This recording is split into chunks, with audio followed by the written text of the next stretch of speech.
You're trying to get home after a fun night out and you call for an Uber or a Lyft. You should be able to get home safely in these rideshare services, but unfortunately that is not always the case. There have been over 10,000 reports of sexual abuse in Ubers and Lyfts. So if this has happened to you, you are not alone. If you have been the victim of sexual abuse when dealing with a rideshare service like Uber or Lyft, this is the information you need to know.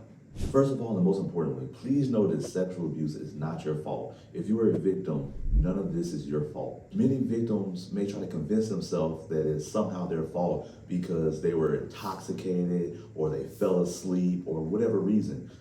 It's not your fault. And that should never keep you from coming forward and letting someone know what happened to you. Please know that injury lawyers can help you navigate your unique situation. That's what we're here for. What these situations often look like are the Uber and Lyft drivers taking inappropriate videos of passengers in their vehicles that might be asleep or heavily intoxicated, touching, groping, and even worse, much worse. This is one reason why I recommend that if you are out with friends and anyone is heavily intoxicated, never put that person into an Uber or Lyft by themselves.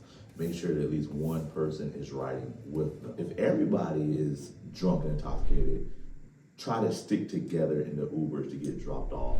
You definitely never want to drink and drive. So Ubers and Lyfts are very important, and I'm thankful that we have these services, but there are a few bad actors driving these vehicles. Even in my auto accident cases, whenever it's an Uber or Lyft driver that's at fault and we're doing background checks and deposing them, I am often surprised and worried about the caliber of some of these individuals that are driving these vehicles. So while Uber and Lyft are very good services, never be too comfortable and always be aware of your surroundings. But if you have been the victim of any type of assault, whether it's sexual or just physical assault by an Uber or Lyft driver, please feel free to give me a call so that I can discuss your options with you. An injury lawyer such as myself will fight to make sure you get the justice you deserve and Uber is held accountable. As with any case, evidence is key to proving and winning your case. And as with any sexual assault case, a lot of times there's not much evidence. Evidence that is key in these rideshare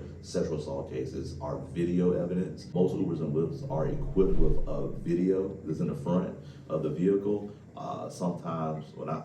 Often they capture the attacks or assaults on video, but nobody knows to go and watch the videos. Nobody knows to review the videos. So once you let someone know what happened to you, we can send a preservation letter to Uber and we can do everything we can to make sure that any video data is saved and stored to be able to view to see exactly what happened with you. And that's the key way to prove your case. Also, even if there is no video evidence, your word matters. So letting someone know what happened to you is also a key piece of evidence to help you win your case. Unfortunately, there is an epidemic of abuse happening in these rideshare services. Know that if it has happened to you, it has happened to others. And you're not alone. The only way to stop these occurrences from happening is to hold Uber accountable. And the only way to hold them accountable is by making them pay for what they've done wrong.